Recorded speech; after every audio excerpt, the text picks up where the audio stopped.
बराह रास्त आपको इस्लामाबाद लिए चलते हैं, जहां वज़ीर दाखिला शेख रशीद मीडिया से बात कर रहे हैं। एमरजेंसी ट्रैवलिंग डॉक्यूमेंट दिया जा सकता है कि वो पाकिस्तान आ सकें। और अभी मरियम साहबा ने सर्जरी की बात की है और साथ ये भी कहा है कि वो इसकी दरख्वास्त नहीं करना चाहेंगी, तो अच्छी बात है। हम किसी ने दरख्वास्त ना की है ना हमने दरख्वास्त मांगी है। ये तो एप्लीकेंट पे, अगर वो नहीं देना चाहता तो ये उसका अपना है। वैसे वो भी ECL पे हैं। और आज जो सबसे खुशी की बात है, जिस पर मैं खुश हूँ, कि वो लोग जो असम्बलियों पे लानत भेजते थे, जिसमें मौलाना फजलुर रहमान साहब भी शामिल हैं, आज वो असम्बलियों से वोट मांग रहे हैं। बल्कि सबसे अच्छी बात यह है कि टिकटों की जुस्तजू में लोगों की दिलचस्पी है। ये इस असम्बली की इज़्ज़त है, ये जमहूरियत की इज़्ज़त है, ये इलेक्शन के निज़ाम की इज़्ज़त है। और वो लोग जो इस सारे निज़ाम को ताहोबाला करना चाहते थे, वो मेरा ख्याल है उनकी बहुत बड़ी शिकस्त है। जिस तरह कौम की दिलचस्पी है और जिस तरह मीडिया, और इस मीडिया की दिलचस्पी को दे के मैं 2 दिन के लिए बॉर्डर मैनेजमेंट भी देख आऊँगा, क्योंकि इंटीरियर मिनिस्ट्री के अंदर बॉर्डर्स भी हैं। वहाँ जो लोगों को तकालीफ़ हैं 2 तो 3 दिन में, क्योंकि इसमें काफ़ी वक्त है अभी 3 मार्च में, सो वो भी मुझे देखने का वक्त मिल जाएगा। और लास्टली मैं ये कहता हूँ कि जो लोग ये कह रहे हैं कोई सरप्राइज़ हो जाएगा, कोई सरप्राइज़ नहीं होगा। इंशाअल्लाह ताला इमरान खान सेनेट इलेक्शन जीतेगा। और कैंडिडेट का ऊपर नीचे होना, सारी जो बिकने वाले हैं वो किसी भी आलम में, और सुप्रीम कोर्ट का फ़ैसला आने वाला है, इस पर बहुत अहम फ़ैसला आने वाला है, जिसमें ये देखना है कि ये इलेक्शन ओपन होगा या सीक्रेट होगा। और वो फ़ैसला भी उम्मीद है 3 मार्च से पहले पहले यकीनन आ जाएगा। मैं आप सब लोगों को एक बात जो कहना चाहता हूँ, जो बिकने वाला होता है वो काउंसलरशिप के ज़माने से मैं देखता हूँ, उसका ज़मीर मुर्दा होता है। वरना लोग किसी सूरत में जी अपने ज़मीर को नहीं बेचते। जो एक दफ़ा बिकता है वो 10 मरतबा बिकता है। और आसफ जरदारी वोटों की ख़रीदारी के में उन्होंने PhD की हुई है, लेकिन उनको मायूसी होगी। और पिछली दफ़ा एक बयान मैंने अज़रा मजाक ही किया था और मुझे नहीं करना चाहिए था, माज़रत ख़्वाह हूँ। लेकिन मैं इलेक्शन के बाद 3 मार्च के बाद बहुत थोड़े दिनों बाद रमज़ान आ रहा है, सो PDM को कहूँगा जहाँ आपने इतने फ़ैसले बदले हैं, आप इस फ़ैसले को भी रमज़ान के बाद ले जाएं। आपके लिए कोई इस्लामाबाद में रुकावट नहीं होगी, तावक्त आपने कानून को हाथ में ना लिया। जिस तरह हमने आपको सहूलत इलेक्शन कमीशन के आगे दी, इसी तरह आपको, अगर आप 26 की तारीख़ पे कायम हैं, वही सहूलत हम देंगे, तावक्त के कहीं या किसी जगह कानून को हाथ में नहीं लिया गया। मैं अल्लाह से पुरुमीद हूँ कि इस 3 मार्च तक, अब सियासत तो सेनेट की होनी है, इस 3 मार्च को इंशाअल्लाह अल्लाह सुब्हाना ताला इमरान खान को और उसकी पार्टी को इज़्ज़त देगा। और जो लोग ये कह रहे हैं कि सरप्राइज़ होने जा रही है, 15 दिन तक आप यही सुनेंगे कि सरप्राइज़ होने जा रही है। और 4 मार्च से इस मुल्क में सियासी सुकून आएगा, इस मुल्क में सियासी बेहतरी आएगी, इस मुल्क में जो अफवाहों के बाज़ार गर्म रहते हैं उसमें कमी होगी। और इंशाअल्लाह ताला इमरान खान की क़यादत में फाइनेंशियली, पॉलिटिकली, इकनॉमिकली ये मुल्क आगे बढ़ेगा। मैंने जवाब दे दिया। 2-3 वज़ीरों का नाम लिया। दूसरा सर, आपसे बेहतर उलमाए किराम से किसी के रास्ते नहीं है। इस्लामाबाद की एक सड़क जो है वो लाल मस्जिद वाली बंद है, कब तक खुलेगी? देखिए, अभी मैं ये नहीं कुछ कह सकता। मौलाना अजीज़ साहब के वालिद मौलाना अब्दुल्ला के साथ मैंने ख़त्म नबूवत की कैद भी काटी है, और TLP के जो हमारे मुज़ाकरात बातचीत कामयाब हुए हैं, मैं उनका मशकूर हूँ कि 20 अप्रैल तक वो ले गए हैं। और उसकी बड़ी वजह उन्होंने ये भी कही कि हम आपके साथ इसलिए भी खड़े हैं कि आपके साथ एक वज़ीर दाखिला ख़त्म नबूवत का मुजाहिद है। और ख़त्म नबूवत की जब मौलाना फजलुर रहमान ने भी ख़त्म नबूवत की, उनकी पार्टी ने वोट दिए, शेख रशीद ने इसको चेंज करवाया। और मैं TLP का भी मशकूर हूँ कि उन्होंने हमसे तावन किया 20 अप्रैल तक।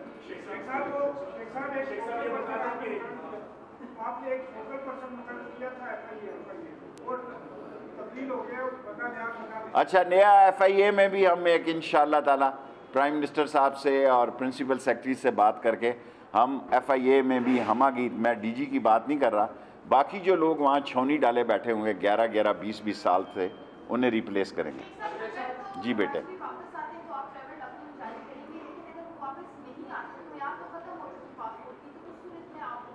देखें, अगर पाकिस्तान आना हो तो जो इख्तियार मेरे पास है वो मैंने बता दिया। With the consultation of foreign office I can issue ETD। This is the only power I have. उनको रिन्यू नहीं मैं कर सकता पासपोर्ट,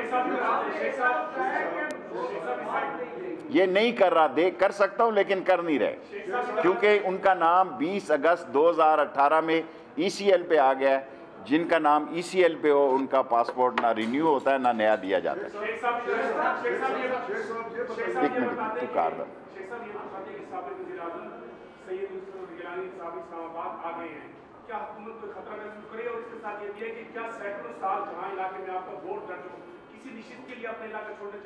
देखें, लोग मुल्क छोड़ जाते हैं सियासत के लिए।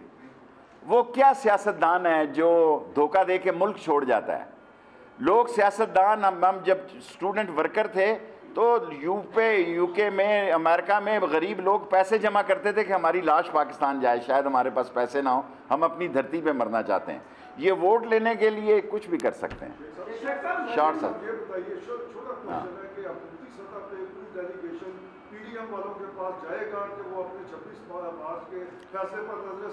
देखें, कोई डेलीगेशन नहीं जाएगा। मैंने एक दरख्वास्त बतौर वज़ीर दाखिला की है। 8-10 दिन के बाद रमज़ान है और ये मुसलमानों का एक बहुत बड़ा मजहबी महीना है, और अगर 26 को भी आना चाहिए, एतराज़ नहीं, ये ना कहें कि मैंने एतराज़ किया है। मैं उनको ये कहना चाहता हूँ कि उनके लिए कोई रुकावट नहीं है, कोई रुकावट नहीं होगी ता वक्त है कि उन्होंने कानून को हाथ में ना लिया। एजाज सैयद अभी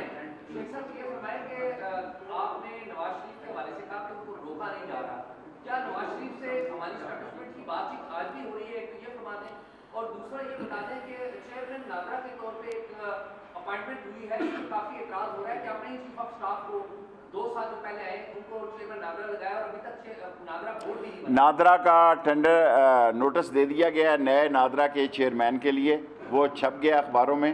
उसकी कमेटी बन गई है जो नए नादरा के चेयरमैन की सिलेक्शन करेगी, और जो नेक्स्ट जो ऑफिसर होगा उसको ही चंद दिनों के लिए लगाया गया है। लेकिन जो शॉर्ट टाइम के लिए होता है उसके पास वो इख्तियारात नहीं होते, बल्कि कल मैंने उनको बुलाया कि वो कोई ऐसा काम नहीं करेंगे, वो आने वाले चेयरमैन का इंतज़ार करेंगे ताकि कोई वो पॉलिसी डिसीजन नहीं ले सकेंगे।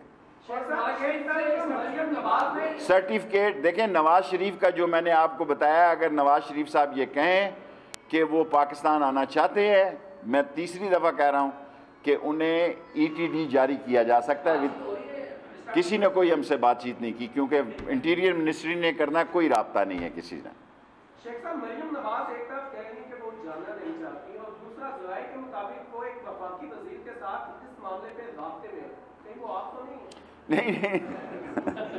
देखिए, मैं तो पहले भी उन लोगों में शामिल था जिन्होंने नवाज शरीफ को जाने के लिए वोट दिया। मैं छुपाना नहीं चाहता। क्या फ़र्क पड़ गया? मेरा मतलब है कोई क़यामत नहीं आ जाती। एक लीडर कहता है कि मैं इलाज के लिए जा रहा हूँ, इलाज कराता नहीं है, कोई फ़र्क नहीं पड़ता। ये सबको देखें, अब सियासत इन कैमरों के अंदर है। अब ये कोई फ़र्क नहीं पड़ता कि मैं 2 लाख के मजमे से या PDM में 200 लोगों से या 2 लाख लोगों से खिताब करेगी। असल उनका कैमरा है, जिस कैमरे की लड़ाई है। 15 दिन तक तो अब कैमरे से सेनेट ने जान छुड़ा दी, क्योंकि अब तो यही है कि कोई और वाक़या ना हो गया। सो कोई राब्ता नहीं है किसी का किसी से। Thank you very much. Nawaz Sharif के बाहर जाने से क्या फ़र्क पड़ गया? मैंने भी इस हक में वोट दिया था, यह कहना है वज़ीर दाखिला शेख रशीद का, जो इस्लामाबाद में मीडिया से गुफ्तगू कर रहे थे। और अब आपको बताएं कि सेनेट के लिए टिकट्स की तकसीम तहरीक इंसाफ के लिए दर्द सर बन गई। वज़ीर आज़म इमरान खान ने पार्टी के पार्लिमानी बोर्ड का इजलास तलब कर लिया है। सेनेट इंतखाबात के लिए जिन उम्मीदवारों पर एतराज़ात आए हैं उन पर मुशावरत होगी। कुछ अरकान से टिकट वापस भी लिए जाने का इम्कान है। वज़ीर आज़म का आज दौरा कराची भी मुतवक्के है। सेनेट इंतखाबात से मुताल्लिक़ PTI कराची की क़यादत को एतमाद मिलेंगे। पार्लिमानी बोर्ड के फैसलों पर नजर सानी भी होगी। PTI सिंध में दिए गए सेनेट टिकट्स में भी रद्दो बदल का इम्कान है। पार्टी टिकट्स की तकसीम पर सिंध, सूबा खैबर पख्तूनख्वा और बलूचिस्तान से सूबाई क़यादतों के तहफ़्फ़ुज़ात सामने आ चुके हैं।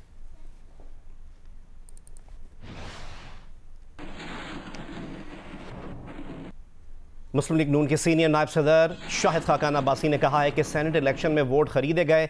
जिस आदमी की पार्टी के लोग वोट खरीद रहे हैं वो आज वजीर आज़म है। कमीशन और कमेटी बनाई गई और कमेटी में वो लोग हैं जो खुद इसमें मुलव्विस थे। उन्होंने ये बात इस्लामाबाद में मीडिया से गुफ्तगू के दौरान कही। कराची के इलाके गुलशन हदीद में रिहायशी लड़की से इज्तिमाई ज़्यादती केस की तहकीकात जारी हैं। तहकीकाती हुक्काम ने डिफेंस की एक CCTV वीडियो हासिल कर ली है। वीडियो वारदात के मुबैना मकाम के करीब एक मकान से हासिल की गई है। डिटेल्स हासिल करते हैं नुमाइंदा जियो न्यूज़ तलहा हाशमी से। तलहा, अपडेट कीजिएगा। देखिए, 3 CCTV फुटेजेस थी जिसका काम इंतजार कर रहे थे और ये डिफेंस में जय वारदात के करीब थी। इनमें से एक पुलिस को मौसूल हो गई है और वो घर की है। घर में जो लगा कैमरा था उससे हासिल की गई है। जो तहकीकाती काम है SP इन्वेस्टिगेशंस में बात हुई है वो बताते हैं कि जो मुतासिर लड़की का बयान है उसके मुताबिक वीडियो उससे मैच नहीं करती। जो हुक्काम है वो बताते हैं कि मुतासिर लड़की की जानिब से उस मकाम को जय वारदात बताया गया था, लेकिन उस वक्त और उस वीडियो में ऐसा कुछ नजर नहीं आ रहा था। मुकाम ये बताते हैं कि अभी DHA और के इलेक्ट्रिक के दफ्तर से मजीद 2 CCTV फुटेज मिली है। इसके अलावा मोबाइल फोन की लोकेशन हासिल कर ली गई है। जो लड़की का अभी तक बयान नहीं लिया जा सका है, जो मुल्ज़मान है उनके मोबाइल फोन की लोकेशन वहाँ पे नहीं आ रही। जो लड़की का बयान है उसका पुलिस को इंतजार है, DNA का इंतजार है और उसके बाद चीजें मजीद क्लैरिटी की तरफ। शुक्रिया तलहा में अपडेट करने के लिए।